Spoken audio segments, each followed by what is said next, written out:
This video contains news and analysis related to a recent terror attack in Kashmir. The content may include sensitive visuals and discussions that could be distressing to some viewers. Viewer discretion is advised. We strongly condemn all forms of violence and terrorism. The purpose of the content is solely to inform and create awareness based on verified reports. अरे कम दे किंतु खाटी दे MDH Kashmiri लाल लंकार गुड़ो MDH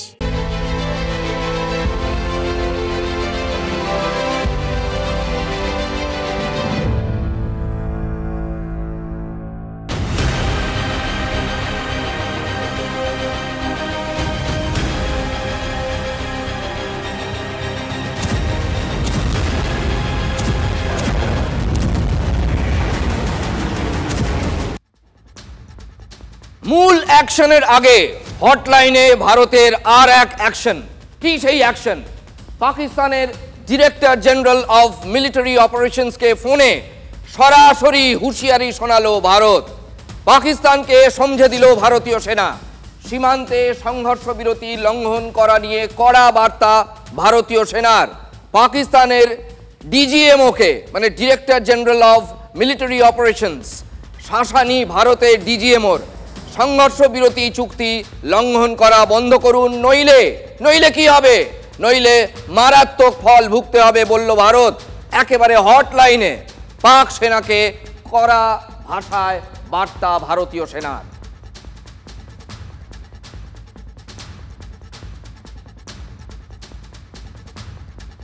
ধর্মের call বাতাসে নড়ে।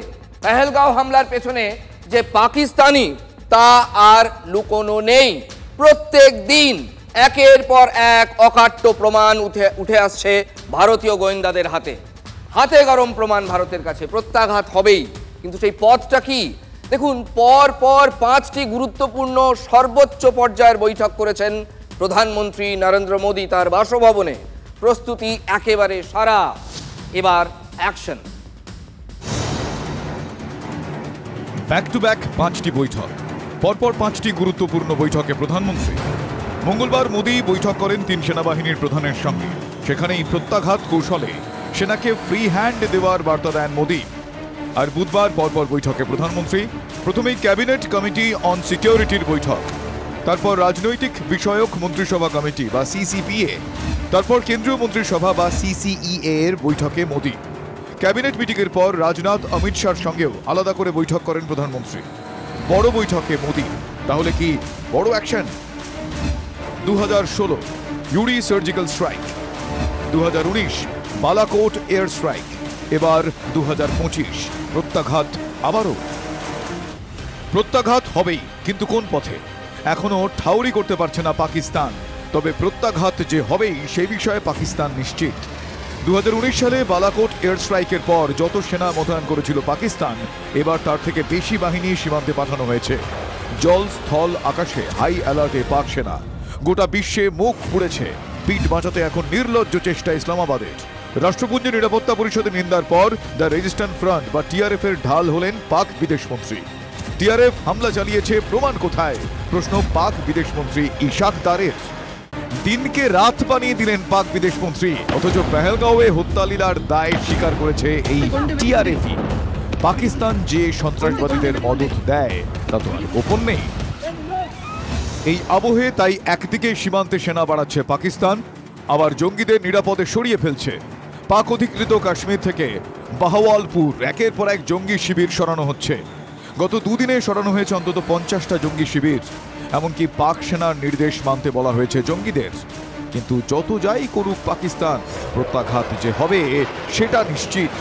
জঙ্গিদের বিরুদ্ধে all out প্রত্যাঘাত যে হবেই সেটা আগেই স্পষ্ট করে দিয়েছেন Narendra Modi. I say to the whole world, India will identify, track and punish every terrorist and their backer. আরো একবার মুখোশ খুলে গেল পাকিস্তানের। এবার পাকিস্তানের হয়ে গলা ফাটাতে দেখা গেল হাফিজ সঈদকে। হাফিজ সাইদের অডিও বার্তা নিয়ে পাকিস্তানে মিছিল হলো। পাকিস্তানের হয়ে গলা ফাটাচ্ছে লস্কর। সিন্ধুর জল বন্ধ নিয়ে ভারতকে হুঁশিয়ারি লস্করি তৈবার। ভারতের শ্বাস বন্ধ করার হুঁশিয়ারি লস্করের। মিছিল থেকে হাফিজ সাইদের অডিও বার্তা প্রচার করা হয়েছে। নদীতে রক্ত বইয়ে দেওয়ার হুঁশিয়ারি লস্করের, যেটা বিলাওয়ালের গলায় শুনেছিলাম আমরা, যে সিন্ধু নদীতে যদি জল না থাকে তাহলে সেখানে বইবে ভারতীয়দের, হিন্দুস্তানিদের রক্ত। এত বড় হিম্মত, এত বড় দুঃসাহস বিলাওয়ালের। পরে যদিও চুপসে গিয়েছিলেন। পাকিস্তানে মিছিল লস্করের রাজনৈতিক দল মার্কাজি মুসলিম লীগের।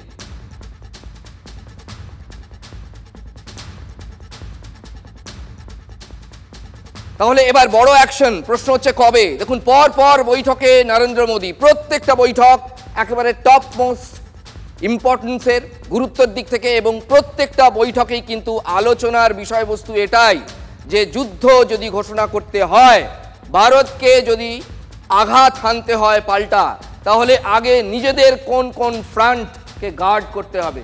পাকিস্তান তো কাঁপছে, এয়ার ডিফেন্স সিস্টেম সাজিয়ে ফেলেছে, কিন্তু কোথায় সাজাবে এটা বুঝতে পারছে না, কারণ ভারত ঠিক ফাঁক খুঁজে বের করবে। সর্বোচ্চ পর্যায়ের বৈঠক, প্রত্যেকটার নেতৃত্বে নরেন্দ্র মোদী। পাকিস্তানের মাটি থেকে সন্ত্রাস উপড়ে ফেলতে প্রস্তুত ভারত, প্রত্যাঘাত হবেই। আর কি, ভারতের দিকে তাকিয়ে থরহরিকম্প পাকিস্তান। 24 থেকে 36 ঘন্টার মধ্যে হামলা দাবি করছেন খোদ পাকিস্তানের তথ্যমন্ত্রী। ভারত যে ছেড়ে কথা বলবে না, দুদিন আগেই সেই আশঙ্কা প্রকাশ করেছিলেন পাক প্রতিরক্ষা মন্ত্রী। পিঠ বাঁচাতে ইতিমধ্যেই তৎপরতা শুরু করেছে ইসলামাবাদ। ভারতকে নিরস্ত্র করতে আন্তর্জাতিক মহলের শরণাপন্ন হয়েছে। উত্তেজনা প্রশমনে হস্তক্ষেপ রাষ্ট্রপুঞ্জের মহাসচিব অ্যান্টোনিও গুতারেজের। ফোনে কথা বলেছেন পাক প্রধানমন্ত্রী ও ভারতের বিদেশমন্ত্রীর সঙ্গে। পহেলগাঁও হত্যাকাণ্ডের কড়া নিন্দা করেছেন গুতারেজ। ভারতের বিদেশমন্ত্রী এস জয়শঙ্করের প্রতিক্রিয়া, পহেলগাঁওয়ের হত্যাকারী, ষড়যন্ত্রকারী ও মদতদাতাদের বিচার হবেই। দুয়ারে যে বিপদ দাঁড়িয়ে, সেটা ভালোই মালুম করতে পারছে ইসলামাবাদ। রাওয়ালপিন্ডি, লাহোর, করাচিতে অ্যাক্টিভ করা হয়েছে রেডার। রুদ্রম এক স্বদেশি প্রযুক্তিতে তৈরি অ্যান্টি রেডিয়েশন মিসাইল। রেডার বন্ধ থাকলেও টার্গেট ট্র্যাক করতে পারে। শত্রুপক্ষের রেডার খুঁজে বের করতে পারে 100 কিলোমিটার দূর থেকেই।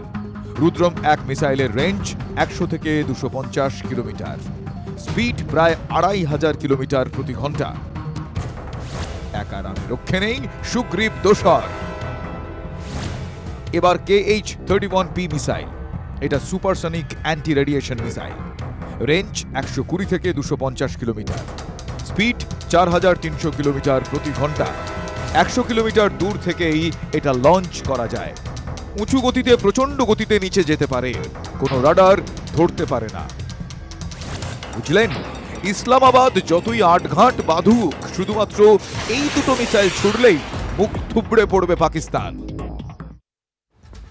দেখুন, একটা যুদ্ধের আগে সাইকোলজিক্যাল ওয়ার হয়, মনের যুদ্ধ, মানসিক চাপ সহ্য করার যুদ্ধ এবং মানসিক চাপ ফিরিয়ে দেওয়ার যুদ্ধ। এই যে অনেকে সংশয় প্রকাশ করছেন ভারত কবে অ্যাকশন নেবে, স্ট্র্যাটেজি কখনোই স্পষ্ট করে বলা যায় না। মিলিটারি অপারেশনসের স্ট্র্যাটেজি সাধারণ মানুষ, আম আদমি কখনো জানতে পারে না।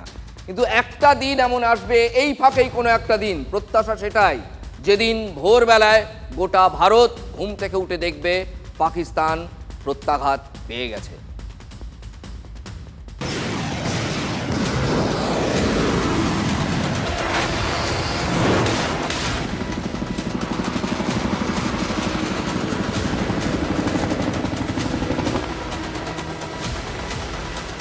পিকচার अभी बाकी है। তার আগে ট্রেলার দেখেই ঘুম উড়েছে পাকিস্তানের।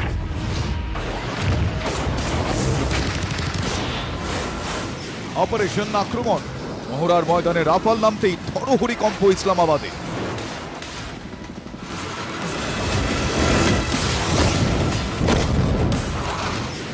তার উপর সীমান্তে ভারতীয় ট্যাঙ্কের দাপাদাপিতে আতঙ্ক আরও বেড়েছে। সীমান্তে যত শক্তি বাড়ছে ভারতের, পাল্লা দিয়ে ঠিক ততটাই দুর্বল এখন পাকিস্তানের সেনা।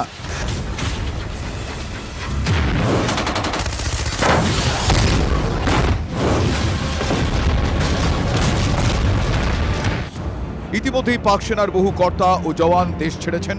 কড়া বার্তা দিয়েও তাদের ফেরাতে পারেনি ইসলামাবাদ। বাধ্য হয়েই প্রাক্তন সেনাকর্মীদের ময়দানে নামাতে হচ্ছে।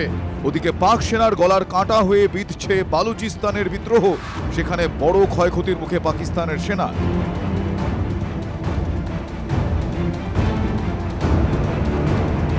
একদিকে ঘরে টেনশন, অন্যদিকে ভারতের প্রত্যাঘাত, ভয়ে কাঁপছে পাকিস্তান।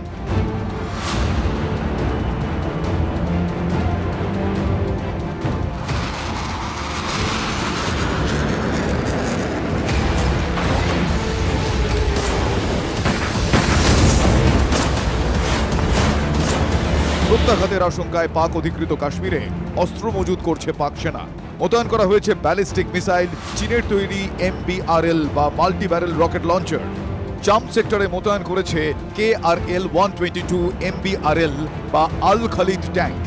পাক, রাওয়ালকোট ও তিরিপিরে পাক সেনার ৬ষ্ঠ আর্মড ডিভিশন ও ৭ম ইনফ্যান্ট্রি ডিভিশনের গতিবিধি লক্ষ্য করা গিয়েছে।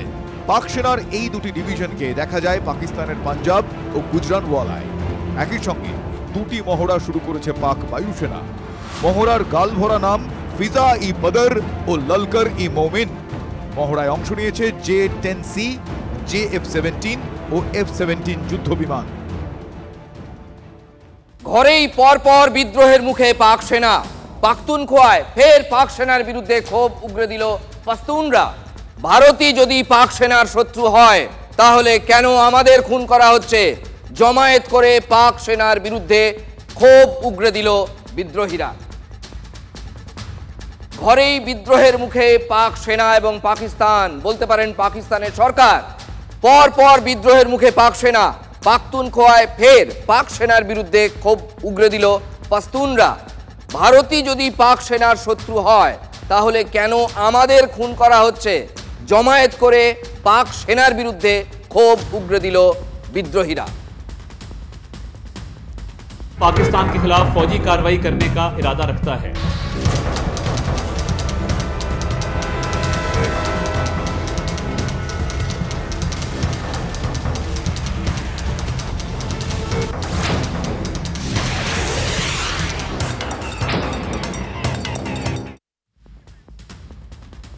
পেহেলগাঁও হত্যাকাণ্ডে আরো এক জঙ্গির পরিচয় প্রকাশ্যে এলো। পাকিস্তানি জঙ্গিদের সাহায্য করেছিল কুপওয়ারার ফারুক আহমেদ। আবার নামটা বলছি, কুপওয়ারার ফারুক আহমেদ। ওই যে হত্যাকাণ্ড হয়েছিল, নারকীয় হত্যালীলা, তাতে সাহায্য করেছিল, ফ্যাসিলিটেটরের ভূমিকায় ছিল সে। তার পরিচয় কি? লস্করের শীর্ষ কমান্ডার এই ফারুক আহমেদ। পাক জঙ্গিদের বৈসারানে পৌঁছতে সাহায্য করেছিল ফারুক। গত 2 বছরে ফারুকের সাহায্যে একাধিক হামলা চালিয়েছে পাক মদতপুষ্ট জঙ্গিরা। একটি নির্দিষ্ট অ্যাপের মাধ্যমে পাক জঙ্গিদের সঙ্গে যোগাযোগ রেখেছে ফারুক। 1990 থেকে 2016 সালের মধ্যে বারবার পাকিস্তানে যাতায়াত করেছে লস্করের শীর্ষ কমান্ডার ফারুক আহমেদ। দিন কয়েক আগেই কুপওয়ারায় ফারুকের বাড়ি গুঁড়িয়ে তছনছ করে দিয়েছে ভারতীয় বাহিনী।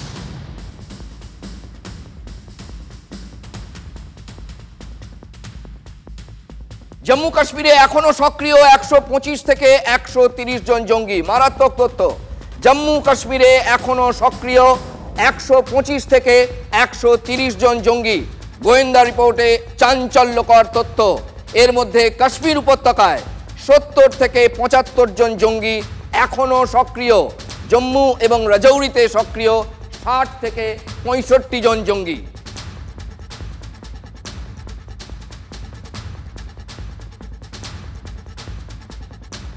কুপওয়ারা জঙ্গলে জঙ্গিদের খোঁজে যৌথ বাহিনীর অপারেশন।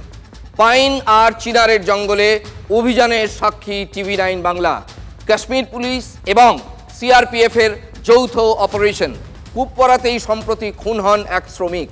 আজ সকালে কুপওয়ারাতেই জঙ্গি গতিবিধির টের পাওয়া যায়। তারপরই নিচ থেকে এলাকা ঘিরে টিলার ওপরে অভিযান চালায় ভারতীয় বাহিনী। আমরা এটা কভার করেছি, কিন্তু দর্শকদের জানিয়ে দিচ্ছি, এই যে ছবি দেখতে পাচ্ছেন সিজার মণ্ডল যেটা কভার করেছেন, এটা কিন্তু সেনাকে কনফিডেন্সে নিয়ে আমরা ততটাই আপনাদের সামনে তুলে ধরছি যতটা পারমিসিবল, অর্থাৎ যতটা অনুমোদন বা অনুমতি পাওয়া গেছে। দেখুন সেই ছবি। কয়েকদিন আগেই কুপওয়ারার কান্তিখাস গ্রামে জঙ্গিদের গুলিতে নিহত হয়েছিলেন গোলাম রসুদ মাগরে নামে এক ব্যক্তি। তার সঙ্গে কোনো জঙ্গি সংগঠনের যোগাযোগ না থাকলেও তার দাদা একসময় কিন্তু পাকিস্তানে ট্রেনিংপ্রাপ্ত, এখনও পাক অধিকৃত কাশ্মীরে তিনি রয়েছেন এবং সক্রিয় জঙ্গি সদস্য, এমনটাই গোয়েন্দাদের দাবি। আর সেই জঙ্গিদের খোঁজে এই মুহূর্তে ওই কান্দিখাস গ্রামের বাইরের যে পাইনের জঙ্গল এবং পাহাড়ের উপর দিকে সেখানে কাশ্মীর পুলিশ এবং সিআরপিএফের যৌথ অভিযান চলছে। কারণ যেটা জানা যাচ্ছে যে এই মুহূর্তে আমরা সেই সার্চ অপারেশনের সঙ্গে রয়েছি, কাশ্মীর পুলিশের যে এসওজি স্পেশাল অপারেশন গ্রুপ তাদের সঙ্গে রয়েছি। তারা ধীরে ধীরে ওপরের দিকে এগোচ্ছেন, কারণ ওপরের দিক থেকেই কিন্তু গুলির আওয়াজ পাওয়া গেছে। সেখানে ইতিমধ্যেই জঙ্গিদের তরফ থেকে পুলিশ এবং সেনাকে লক্ষ্য করে গুলি চালানো হয়েছে বলে জানা যাচ্ছে।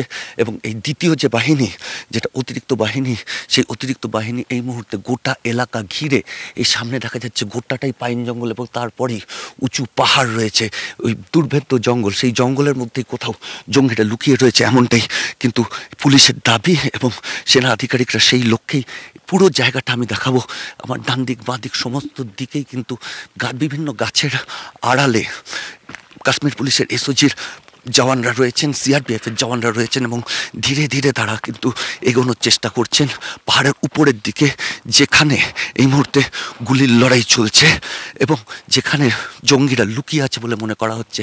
তারা খুব ধীরে ধীরে এক একটা গার্ড নিতে নিতে, বিভিন্ন গাছের আড়ালে গার্ড নিতে নিতে তারা এগোচ্ছেন যাতে কোনোভাবে জঙ্গিদের নজরে না পড়েন।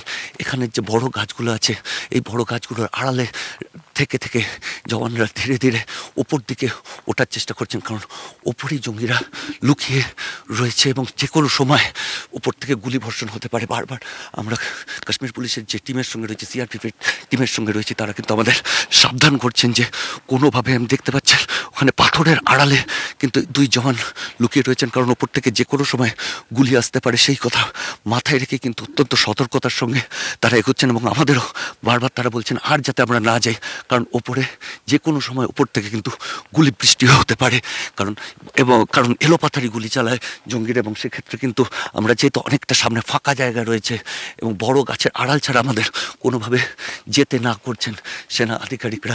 এবং এই অপারেশনে যারা যুক্ত রয়েছেন তার একটা দল ওপরে ইতিমধ্যে পৌঁছে গেছেন এবং সেখান থেকে নির্দেশ এলেই এই বাকি দলটা ওপরে পৌঁছবে। কিন্তু এই মুহূর্তে জঙ্গিদের সঠিক অবস্থান কোথায় সেটা কিন্তু এখনও জানা যাচ্ছে না।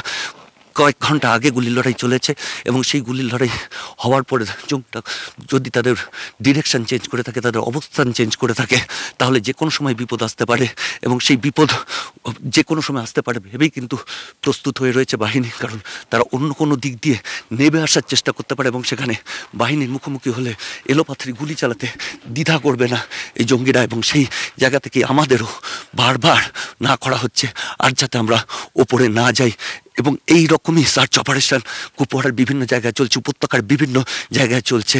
যে উপত্যকায় 160 থেকে 65 জন যে মিলিটেন্টরা সক্রিয় রয়েছে তাদের এক এক করে তাদের নিকেশ করার জন্য এই অপারেশন কিন্তু চলছে। এবং এখান থেকে খুব কাছেই এলওসি, এখানে ইনফিল্ট্রেশনও বিভিন্ন সময় হয় এবং সেই জায়গা থেকে আজকের এই সার্চ এবং কর্ডন অপারেশন অত্যন্ত গুরুত্বপূর্ণ এবং বিপজ্জনক। ক্যামেরায় তুষারের সঙ্গে সিজার, TV9 বাংলা, কুপওয়াড়া। এই যে আমাদের দুই সাংবাদিক বন্ধু সিজার এবং তুষার যে কভারেজ আপনারা দেখলেন তাদের চোখ দিয়ে, তাদের ক্যামেরা দিয়ে, এটা কিন্তু আবার আপনাদের বলে দিই, সেনাবাহিনী না চাইলে এই কভারেজ তারা করতে পারতেন না। সুতরাং ওই জন্যই বলছি সেনাকে কনফিডেন্সে নিয়েই এইটুকু কভারেজ আমরা করেছি এবং এটা অনবদ্য রিপোর্টিং হয়েছে।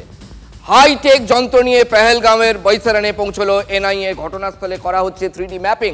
ঠিক কিভাবে, কোন পথে উপত্যকায় ঢুকেছিল জঙ্গিরা, হত্যালীলা চালানোর পর কোন পথে পালিয়েছিল জঙ্গিরা, স্পষ্ট হয়ে যাবে এই 3D ম্যাপিং এর মাধ্যমে। এখনো পর্যন্ত শতাধিক ব্যক্তিকে জিজ্ঞাসাবাদ করে ফেলেছে এনআইএ। বৈসারানে পৌঁছে গিয়েছে এনআইএ টিম। 3D ম্যাপিং করা হচ্ছে সেখানে। 3D ম্যাপিং কেন করা হচ্ছে, ঠিক কিভাবে, কোন পথে উপত্যকায় ঢুকেছিল জঙ্গিরা, ওই যে 22 কিলোমিটার পথ তারা জঙ্গলের মধ্যে দিয়ে হেঁটে এসেছিল, এটা এক ধরনের এক্সরে। এই 3D ম্যাপিং করলে সেই এক্সরে রিপোর্টটা আরো ক্লিয়ার হয়ে যাবে। হত্যালীলা চালানোর পর তারা কোন পথে পালিয়েছিল স্পষ্ট হয়ে যাবে 3D ম্যাপিং এর মাধ্যমে। এখনো পর্যন্ত 100 জনের বেশি মানুষকে জিজ্ঞাসাবাদ করেছে এনআইএ। যদি MDH কিচেন কিং কিচেনে থাকি তো আমরা যা ইচ্ছে তৈরি করতে পারি। বেগুনের ভর্তা, আলু কপি, ভিন্ডি মশলা, আরো অনেক কিছু। MDH